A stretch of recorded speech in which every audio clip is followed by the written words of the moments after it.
Okay, well, welcome everyone. This is Sarah Graves. I'm your host for wonderful Wikis webinar with Sarah Stewart tonight. I think everyone is able to hear us. Marley, I didn't see you post in the chat that you can hear us, so hopefully that you can. Great.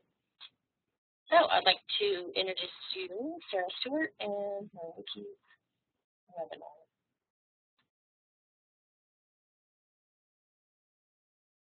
Everybody. Hoping everybody can hear me okay. I apologize for accidentally leaving the password off on the invite. We keep all of our invites for all of them count 21, but I know that's hard to remember and maybe you haven't been yet. So my fault. I'm really sorry for leaving that off of the invite. And so we have a low group today, probably because people had issues getting in. So they'll be watching this as a playback. But I'm really excited that Marley and Caitlin, that you guys were able to join me live. It's always a lot of fun having that interaction live. And again, I apologize for that. So today we are all here because we want to learn about Wikis, which is one of my favorite technology tools. And I believe that you will be very excited as you learn more about them. If you guys can jump into the text chat and let me know what you already know about Wikis, if you've heard of them, maybe you've never heard of them, give me an idea of what your experience is with these tools, and we'll get going. Okay, so a refresher is always good. Marley. Wikis have been around for quite a while. I've been using them with students for a very long time. And one thing that's really nice is that the functionality of Wikis has improved greatly over the past couple of years. When Wikis first came out, they were more geared towards an individual user, and now they have a lot more tools and settings available that cater to the classroom teacher. So we'll be able to dig into some of that today. Okay, as Tara mentioned, my name is Sarah Stewart. I work with Thriving Readers and also the 21st Century Learning Division. And I'm your presenter today, and I hope Sarah. Okay, so I got an idea from the chat where you're at on Wikis, although we probably will have quite a few people join us on the recording. Wiki actually comes from a Hawaiian word that means quick, and it really lives up to its name. It is a quick way to basically create a web page. But what makes Wikis a step up from your standard web page is the collaborative nature.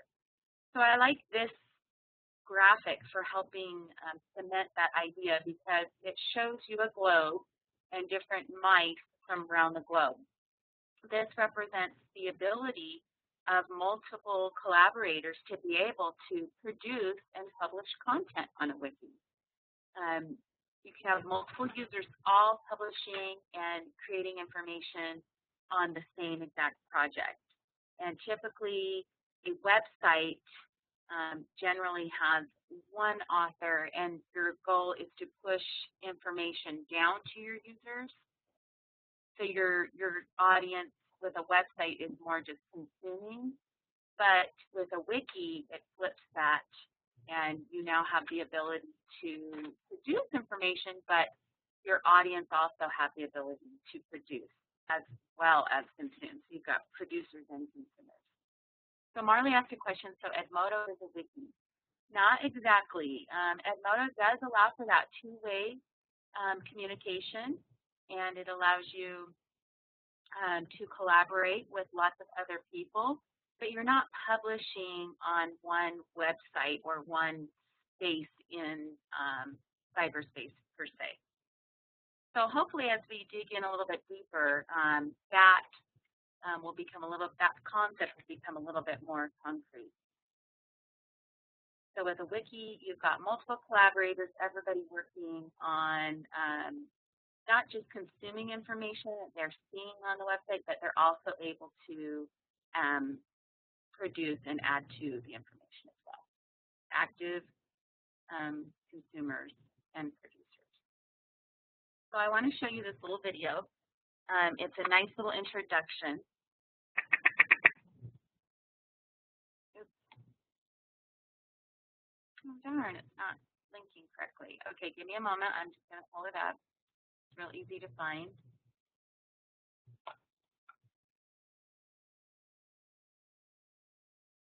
Pardon.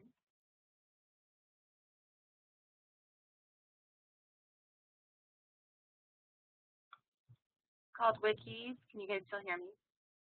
Okay. It's called Wikis in Plain English. And it doesn't give an example from a classroom perspective, but it does give a really good example of what wikis are in general, just from a general personal. Pillsbury crescents, awesome. But now you can use them to make pizza night awesome too. Unroll, separate, add sauce, pepperoni, cheese, and fold. Behold, we've now. All right. These four friends are going on a camping trip. They need to bring the right supplies because they're backpacking. The group needs to plan and plan well, so coordination is key. They're all computer users, so they start planning with an email. It starts with one, but then becomes a barrage. Email is not good at coordinating and organizing a group's input. This is the old way. Boo! The important information is scattered across everyone's inbox. This isn't coordination. Let's start over. There is a better way. It requires using a website called a wiki. Using a wiki, the group can coordinate their trip better. This is the new way. Yay! Most wikis work the same. They make it easy for everyone to change what appears on a web page with the click of a button.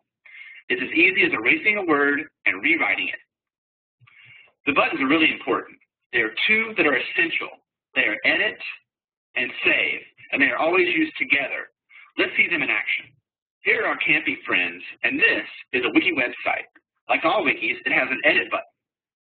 Clicking this button transforms the web page into a document. All you have to do is click it, and the web page becomes a document ready for editing. Editing the page means you can add or remove words or change how they look, just like writing a letter. Once you're finished editing, you click Save, and the document becomes a web page once again and is ready for the next person to edit it. Easy. Edit, write, and save. Using this process, a group can coordinate more easily. Let's apply this to our camping friends who need to bring the right supplies. Mary signs up for a wiki site and then sees the new site for the first time. She clicks the edit button to get started. She creates two lists for camping, what we have and what we need. Under we have, she lists the things she will bring, a cooler, stove, and flashlight. Under we need, she lists items that others need to bring, compass, lighter, water, and food. She finishes the process by clicking save, and the website now has lists for the camping trip. Now it's John's turn. John visits the wiki website, clicks edit, and the page becomes a document ready for him to make changes. John volunteers to bring food and water, so he moves those to the have column. He also realizes the group will need a knife and rope. Once he's finished, he clicks save, and the wiki is ready for the next person. Henry visits the wiki, clicks edit, and he can edit the page. He remembers they need a tent. Henry saves the page, and the wiki is ready for Frank. Frank edits the page and agrees to bring the remaining items, completing the process. Frank saves the page and realizes something awesome. The group has created the perfect camping list without email. Yay! But wait, one thing is missing. They need a location for the campsite. The wiki can help with this too, but another page is needed. John visits the wiki and clicks edit to edit the page. He types in the word locations and highlights it. He then clicks the link button. This changes the word locations into a link to a new page.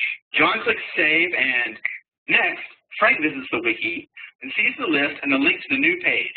He clicks on the locations link and arrives at the new page. This new page enables the group to use the same edit, write, save process to coordinate locations. This process can be repeated over and over.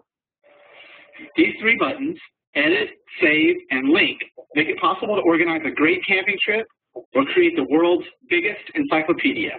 You can sign up for your own wiki at these websites, PVWiki, WetPaint, or Wikispaces. I'm Lila Fever, and this has been Wikis in Plain English on the Common Craft Show. Okay.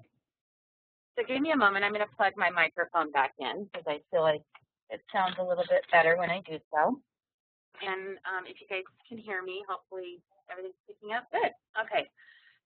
So from that example, what I like about that video is it really helps share the nature of wikis for people who are new to them, the fact that they're very simplistic to use, the tools that allow you to edit and produce content on a wiki are basically the exact same tools that you would find on any kind of word processing program. So if you can click edit and you can choose tools like what font you want and what size you want and what color you want, really similar to what you would see on, let's say, Microsoft Word, then you're going to have no problem transferring those skills over to a wiki. So when we're using these tools with students, it makes for a really smooth process because they generally are already used to and accustomed and comfortable with those kinds of skills. But another thing I like about that video is that it represents the collaborative nature of the wiki. It's not like a website where just one person is getting the information. Many people are not only getting the information, but they're also able to collaborate and add to it. And therefore, a wiki is extremely dynamic, and that's where we have a lot of potential advantages in education, that dynamic nature. So where we're going to skip to next is we are going to look at some different examples. And I've carefully chosen these different classroom examples to demonstrate not just elementary level, but also secondary level as well. And also, I've selected them because they're all different in their nature and their purpose. And you can see how the wiki fits all these different types of purposes in the classroom. Okay, so let's start this first one. And you guys will have access to this presentation with the hyperlink. So I'll put this in our Edmodo group after today, and so you will be able to go in and peruse them a little bit longer if this is a little bit too quickly for you. So here you see this is an elementary example, but again, I know both of you that are with us live are secondary. I think that you could probably find some different application methods using the same kind of idea, but in context of your own subject area. This is a collaborative add-on story. And so this is something that the teacher started, and it's called Terry the Tennis Ball. It's a choose your own adventure. And so the teacher created this home page. Most wikis have kind of a main landing page. And so that's usually where you put your directions and your instructions for your group or your audience that will be contributing. So that's exactly what this teacher did. He said that they're going to create a collaborative story, and you read the story, and then you can actually create add-ons to the story. So right here, he started it with a little story starter, and I'll let you guys read that on your own. And so he started it in the black ink, and you can see that his students were able to kind of add their own addition to the story. So let's just randomly pick one of these. Let's try the second one was picked up. And you can see soon Terry was bouncing, bouncing, bouncing before he was picked up by a boy named Benjamin. Benjamin's dad's name is Tim. Tim is A, and then they get to pick what his dad is. And then that takes you to another page. And from there, you get to add on again. Now it's asking them, after he goes into space, when will he be going into space? So let's say we choose the 10 days. Oops, that one doesn't appear to be working. Okay, and it takes you to another page. And each one of these pages was collaboratively added on by different kids. So this is, the idea of this I thought was really unique, the fact that you have one story, but all of these multiple ways that it can morph and change shape, and basically one story with multiple authors. And this is something that could be easily transferred over into really almost any grade level and subject area. It could even be an informational type piece. It doesn't have to be narrative like it was in this example. But it's really interesting how they utilize that branching nature, the ability to link to different pages, and the ability to have multiple authors. So that's one example. This second example I'm going to pull up. This example demonstrates the global collaborative capacity that Wikis enable you to have. This is where using Wikis really adds value to your classroom projects, because you do have the ability to collaboratively work on building knowledge with students who could very well be all the way across the world.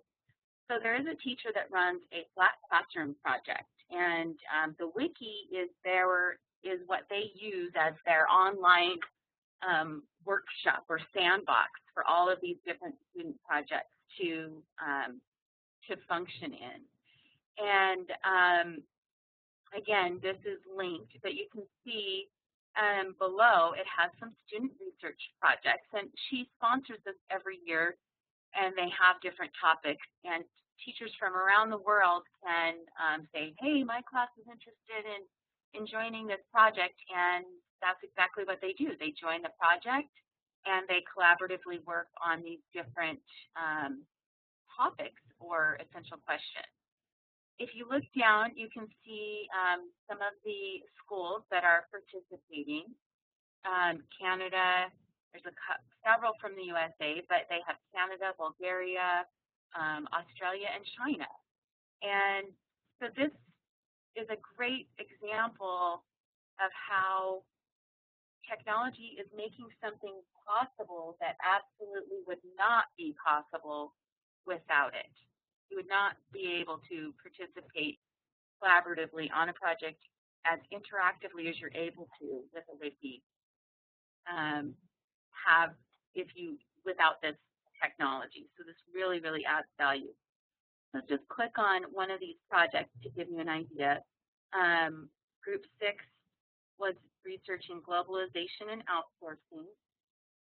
And so when you click on that, you see that this is not just a one-page wiki that these kids are working on. Like, this is really deep. They have a table of contents, and each one of those is links to another page of the wiki that gives you more information. And while we're looking at this, we can see it's very multimodal. They have embedded images along with their research and writing, and sometimes they have even included video clips as well. So this is definitely beyond just a flat written research paper. What we're not able to see is exactly who contributed what in this project, but the teacher, since they are the ones that have control and manage this wiki, they would be able to go into the back end and look and see exactly who contributed what. And that's really nice. It's something that teachers ask me a lot is, well, how do you know who does what? Because, you know, you want equal participation in these types of projects. You don't want merely one student doing all the work, but you do have that kind of transparency and visibility on the teacher end when you're working with them. So that is definitely a great example of how to use a wiki and also how to collaborate with others outside your building, and not just outside your building, but nationally and internationally. I think it gives a really great experience for the global workforce that they're going to be a part of someday. They're going to probably have to work with people from all over the world, and this will really give them a leg up on that type of experience if they're able to do that while they are a student. So I see Marley's putting comments in the text chat. Thank you for doing that. I like getting feedback from you guys as we move through. So Marley has a question. Do teachers have control over the content as well? Yes, they do. So what's really nice about how wikis have improved over, the more recent years is the fact that they do have complete control over all the content. A lot of the free versions do not have moderation. Sometimes you have to pay to get the ability to moderate it and approve it before it goes live, but nevertheless, the teacher always has the ability to see who has authored the content and to take it off. And you also have the ability of whether you want outside people to be able to add content. Now, if this was a really carefully designed wiki project and you only wanted, certain students to be working on it, you would probably want to set your permissions so that no outside people cannot contribute to the wiki because it's already been designed for a particular piece. However, some people want random people. For a lot of teacher PLCs, professional learning communities out there, they use wikis to collaborate and share content with other teachers. And I've joined some where it will say, join here. And some of them allow me to join just right there on the fly, and I'm in, and I'm able to add stuff to the wiki. Others that I joined say well, you have to wait for permission. You have to wait to see if you've been approved. And then they can kind of investigate you a little bit, see if they want you to contribute, and then they can either allow you or not. But whoever creates the wiki, whoever's the owner, has complete control over how open it is and who is able to add content. And if content does appear that you don't want, you have the ability to see who did it and then take it off if you want. That's a really good question. Okay, let's move on to another example from our very own Brian Crosby from Washoe County School District. And this one, he created, again, that Springboard home page, Welcome to Energizing Energy. And again, he utilized this as a collaborative project, not just with students in his own classroom, but they connected with a classroom in New York. So again, this is a collaborative national project. I like how he used the very first homepage of this to give a little bit of background as to what the wiki was about, what the project was about, and give a little bit of instructions to the authors, in this case, students from both New York and Nevada. So I'll scroll down and let you look at that for a moment. And Caitlin asked in the text chat after the webinar, can you post some teacher wikis that you would recommend for us to check out? Yeah, absolutely. I can post some in the Edmodo group, and the ones that I'm showing you here are also available. And there's just so many varieties out there. It's always beneficial to just jump around and surf around and see how teachers are using it, because just when you think that there's not a new way to use a wiki, you see something like the Terry the Tennis Ball collaborative story, and that was not a difficult thing to put together, but it was super creative. It was something that I'd never seen before. So basically, the possibilities on using these in your classroom are only limited by your own imagination. So I will click. Let's see if we can dig a little bit deeper into these. Over here is there on the left-hand side, you can see the kind of the sub-pages that all relate to this project. So let's click on this mechanical energy. Notice at the top it says, who are we? And they gave each other names, the Denton Dynamos and the collaborative class. And so you can see which students created this section, which ones were from New York and which ones were from Nevada. And one thing I want to point out here is how obviously they had really good teachers that introduced the digital citizenship skills as they went along. And I can tell that because I don't see students' last names anywhere. I only see students' first names. So that's a best practice that we need to keep in mind. You can also see over here that the edit button is grayed out. That's because I have not been given permission to add to this wiki. I could go up and click the join button, and it would and I'm almost positive that it would say, see what it says, that you have to sign in, and then it would say you have to ask for permission. I can also see that there are some discussions that are evolving around this. I don't know if I'm going to be able to see those not being a member. Looks like it might just be between them and the teacher, but that is another nice feature that you can have, is that after the content has been created, you can post discussions around the content. And then if I had rights to, if I were the owner or the teacher, I would be able to see a lot more detail in the revision history. But here you can see just some basic revision history. Not going to let us get too deep into it because we don't belong to as a member. All of these are just really nice benefits to have. Here's another example, and you can see it's multimodal. They've recorded themselves in the classroom doing experiments. They've attached all kinds of digital media in here, not just videos, not just text, but worksheets and tables and images that they've chosen. So there's a lot of critical thinking that's had to go into this. What kind of information are we going to include that helps share our learning? And then you can kind of see just an example. Sure, the teachers really had some good structures in place, because I'm noticing a lot of similarities between each page. There was probably a lot of behind-the-scenes work and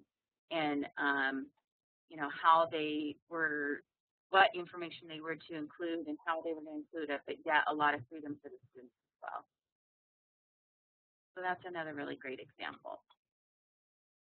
Here's another one. This is a secondary classroom, and this is the teacher had the students create multimodal essays. So instead of your typical essay assignment, where students would just either type it up on a word processing document and turn it in, they were doing writing along with adding some other elements like the digital images and the videos to help enhance their essay.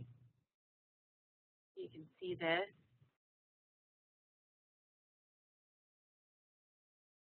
Give you an idea of what was involved there. So these can be, you know, very simple in nature, or they can be very detailed. And I really like how this teacher had taught their students to make sure that they included the works cited, because they included research. And check out the table of contents, or all the different pages that are linked on this site. There's tons. So you can see that these can grow infinitely in size. They could be very multi-layered. It looks like these students put their last names, which I wouldn't recommend, but nevertheless, that's what they did.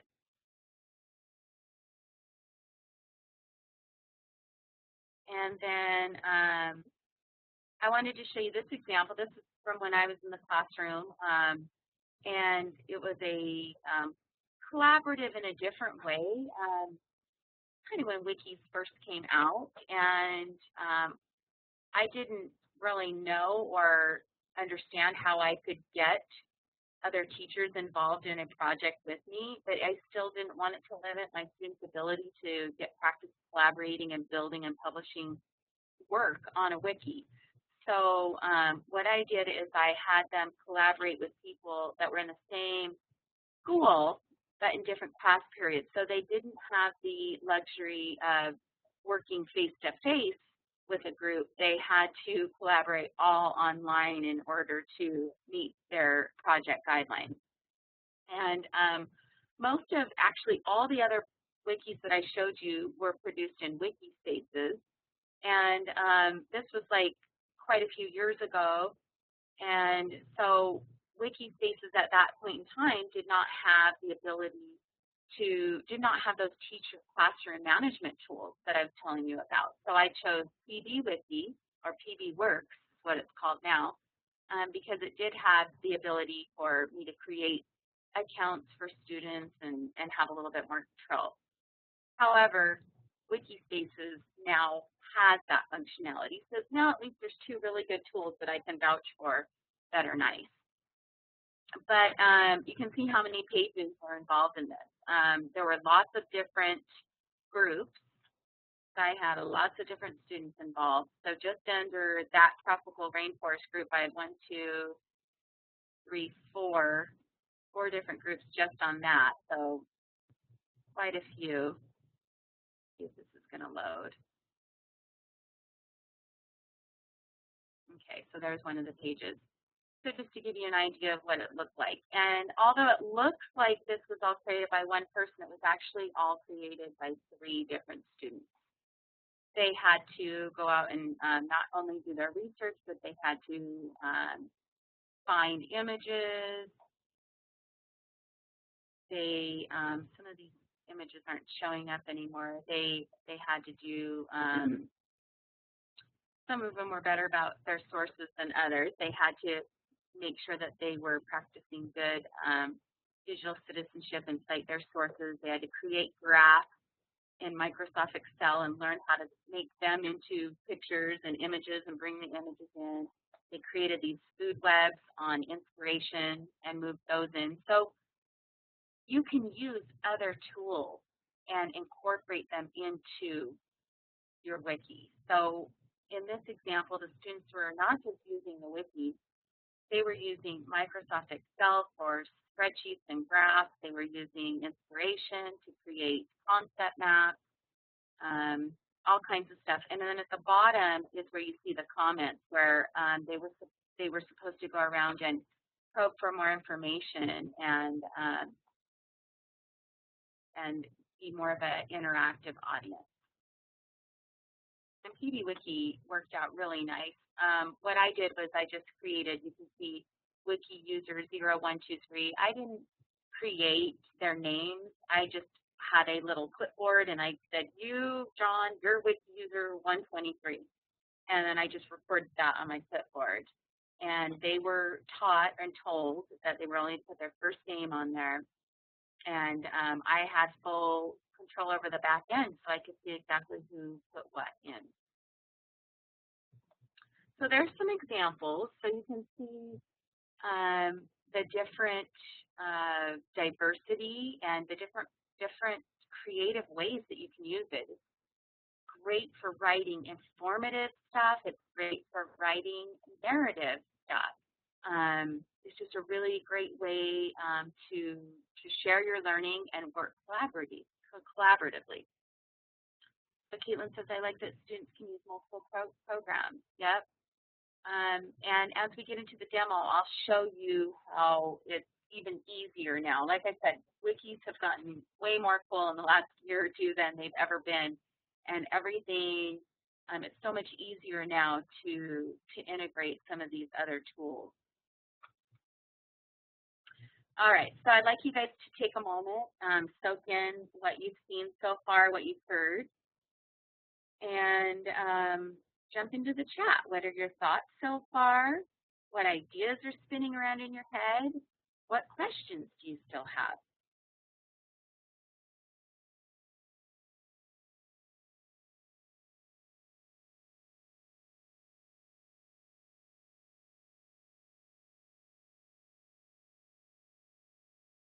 I see Marley's already added, even before I asked this, she has some great ideas brewing. Oh yeah, if you teach computer literacy, you're right. You could use this in so many ways, it would be endless.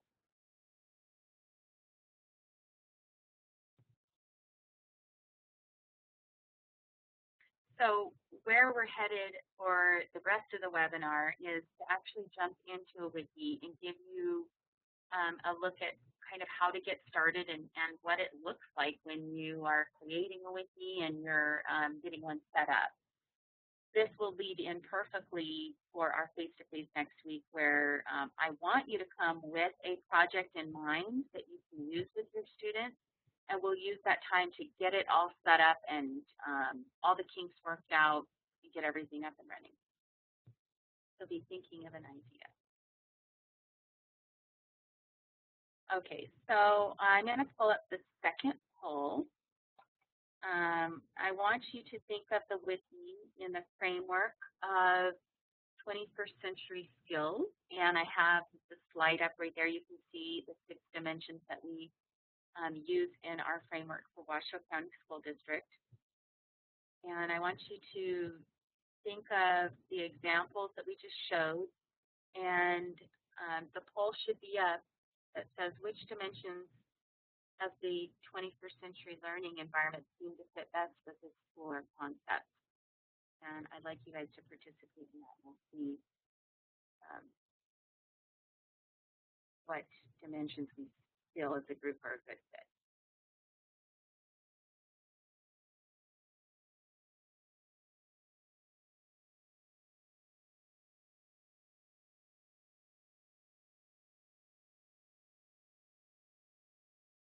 Okay, you guys are fast.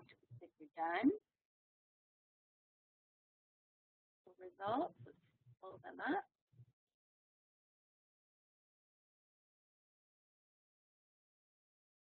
Okay, so it looks like you guys answered then. You can see the results popped up. I completely agree with you. I think that this is why wikis are one of my very favorite tools, because they do fit in almost every dimension if the teacher designs the learning experience in ways that nurture those different dimensions.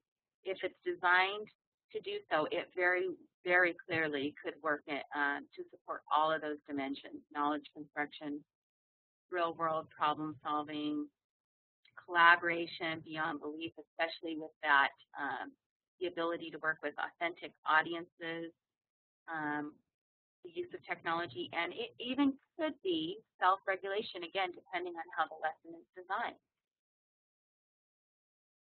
Okay, so before we jump in, I just want to let you read through a couple of the Common Core Nevada Academic Content Standards, some of the anchor standards and I kind of stopped at 3, but really I could have kept on going because there's way more that, depending on how the lesson was designed, could fit, but these 3, without a doubt, are a great fit.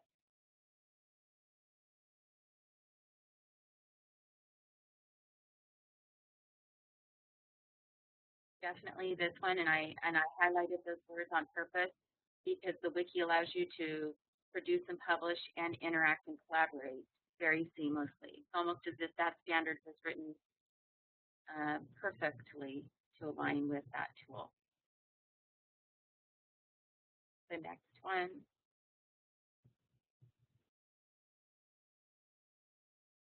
Wikis are great at revision, at editing.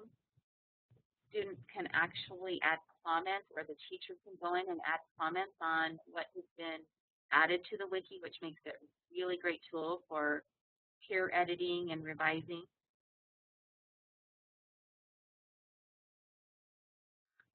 And like I said, I stopped at 3 standards, but I probably could have kept on going, but these 3 were just an excellent fit. Here's the last one. Wikis are a great tool for being able to write over an extended time frame.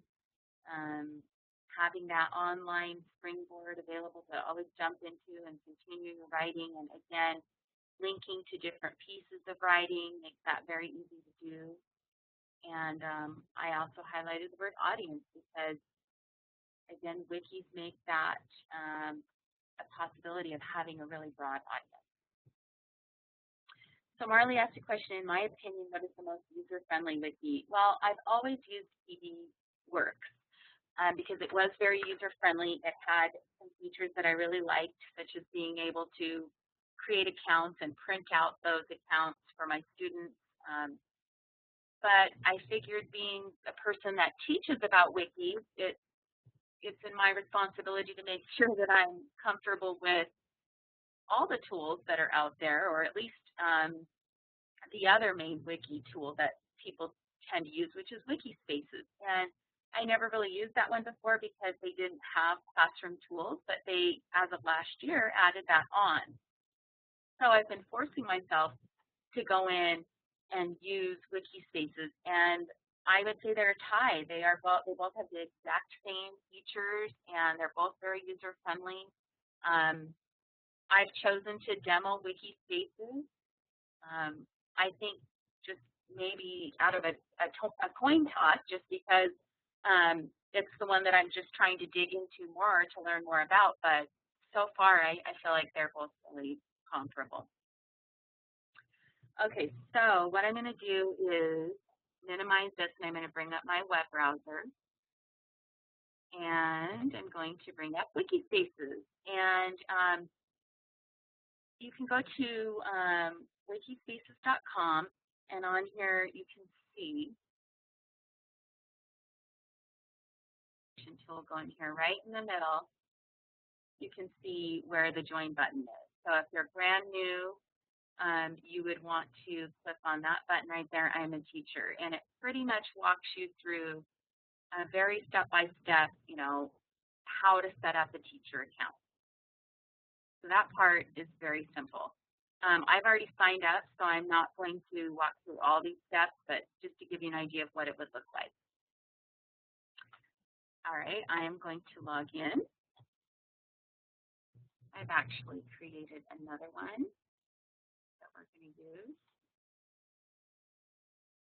As you go through the setup process, it will ask you to create a name for your wiki.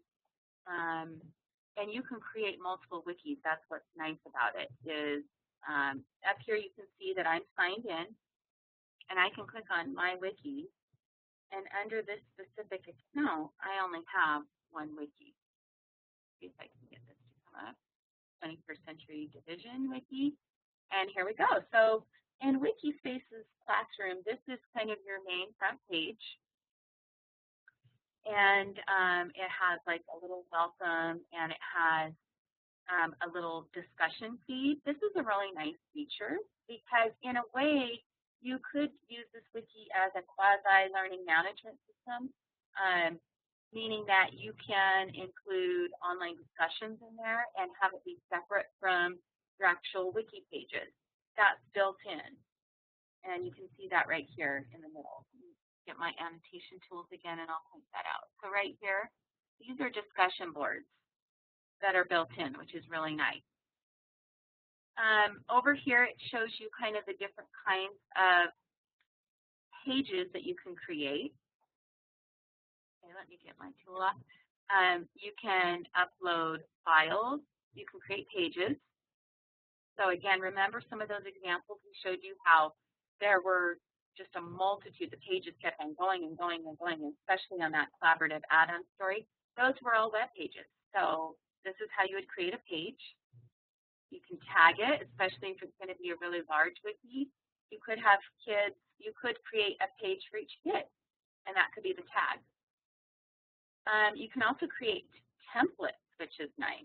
If you wanted to create a skeleton page where kids just basically use that as a framework, you can create template pages, which is a nice feature too. And that's something that I have not seen on PVWorks. That's something I've only seen on Wikispaces. The second one, you can add files. So you can upload your PDFs and Word documents. You can add discussions. So even though it has that introduction discussion board built in, you can add as many as you want. So every day you could post a new discussion and encourage more communication.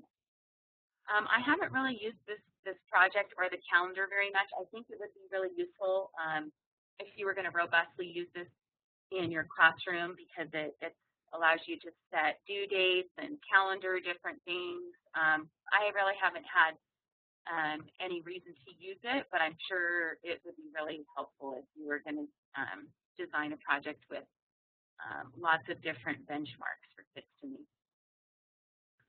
Up here, you've got another toolbar.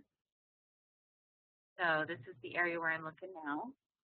You have a members area, and I created all these accounts very simply. I'll show you how I did that in just a moment. Even though I've created these accounts, I can also invite people, clicking on the invite button. Scroll down a little bit. You can also see if you have any pending membership requests or pending email invitations. What's pretty neat about Wikis Spaces, and this is also something that's different from PBWorks, is it has a little assessment button up there. And when you click on that, it kind of gives you a little snapshot of all your users. And at the bottom, you can see the key, no activity, reading, or writing. And so I can see that this user right here has done a little bit of reading. Can you guys see what I'm drawing? Okay, it wasn't showing up on my little sample students over here, so I wasn't sure.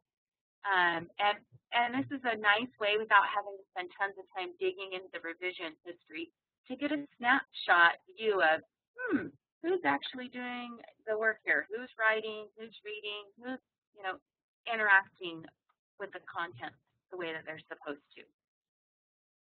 I don't have any activity on this, so that's why it's so blank, but you can see how in a classroom setting it would be really nice to be able to glance down and say, wow, somebody is doing nothing, somebody's doing just reading, and somebody, these people are doing most of the writing. It's really easy to see that. I really, really like that tool. When I go into settings over here, the settings is a really important area because it opens up all of these different tools over here on the left-hand side. That's probably where you're going to spend a lot of time when you're first getting it set up. I can go into General, and it allows me to give it a name and a description. And under application type here, because you sign up as a teacher, it defaults to this, but you can see how it says that this is classroom, so it's designed for teachers and students, so therefore it has all of those classroom tools built in. All right, so that's really the main thing there. Permissions is another area you're going to want to spend some time at. I haven't verified my account yet, but really what you do when you click verify is it asks you for your phone number and it sends you a code and you put the code in. As soon as you verify your account, then you can change it from the default, which is private. So mine is set to the default, which is private. So only people that I have set up or allowed to be members can view and edit. But if you wanted to, after you verified it, you could change it to allow it to really anyone in the world, not members, or allow non-members to request membership. The user creator is where you guys would set up your students. So under user creator, remember you can set up multiple wikis under an account. So right here I only have the one wiki. But at the very bottom it asks you, how would you like to enter your list? So you can either upload a spreadsheet file or you can paste them in. So I'll demonstrate how you do that, how I did it earlier. I just did it like this, one on each line. And then I said continue. You can see where uploading the spreadsheet would be nice, because some secondary teachers have quite a few students. So it says, okay, so which column contains username? That column does, column 1, which I already have selected. What's nice is your students don't have to have email. So I can just say, these users don't have email. And then I can say, generate passwords for me. And then when I click continue, if it's something like student 1, I'm telling you right now that it's going to be already taken. So you have to kind of either use the student names, but don't use their full names. You can use maybe their first name and their student ID or something like that if you wanted. That would probably work well. But it has to be something unique that's never ever been used before. So Marley says, what would you recommend as a wiki name? It just represents the account, and then each wiki can have its own name. So a lot of teachers, what I did when I created mine was, Miss Stewart class was my wiki name. But if it were a project, if it were a specific project, I might make the name of the wiki a little bit more specific. So your account name should be like your name or your class, class name. And then your wiki the actual wiki could be a little bit more specific to a project or something like that. But I think what you're asking is just for your general account name. And so, yeah, your name would be fine. And so then you would say create users. And then you can copy and paste those users and cut those into strips and hand those out to your students. So it's that easy. Licensing, this is a great way to integrate teaching digital citizenship in. It's a great way for you to tell your students, look, let's decide what kind of Creative Commons license or other license best fits our work. Your domain name, lets you change that if you want. So like Marley, if you created a name and you didn't like it, you could go back there and change it. And if it's available, it will let you. Okay, so Caitlin says, when students are posting online, I know they shouldn't post their full name, but are there guidelines about whether they should have their first name versus their last name? I've always just told I don't know if there's official guidelines. I've always told my students to just post their first name and then maybe the first initial of their last name. But I don't think it matters as long as really first names would be a good rule of thumb. Enough for you to be able to identify who they are without giving information away to anybody that doesn't need it. Then you've got some other things that I don't know if you really need to go into external calendars and backups and stuff, but a couple choices for themes and colors down at the bottom, and then some statistics. So you can look and see an overview. It'll give you some nice graphs, and then you can just get a look at your members again. So really, that's it. Let me go to the page I created just to show you really, I wasn't kidding when I said how simple it is to be able to author information on these sites. You simply would click Edit. It brings up your tools that should be very familiar to you from your word processing tools at the top. And from there, you can just basically start typing away. You can add links, you can add files, and you can add widgets, which is really nice. This is another area where they've really, really improved. If I click on video, I can directly from here search for videos on YouTube or TeacherTube and add those. I can add in some educational tools like Quizlet. I can add in some polls, spreadsheets, slideshows. So if you have slideshows, posters, if you've created a Blogster. So it works really well with other tools. And I think Wikispaces has a little bit more options than TV works. So I'm actually kind of starting to lean that way a little bit, and that's the tool that we're going to explore in our face-to-face. So if you want to get a head start before next week, you can go ahead and start setting it up. But if not, please come with at least an idea of something that you can implement, and we'll get it up and running next week, along with a little bit of hands-on practice ourselves. So that is really Wikis in a nutshell. So let's go back.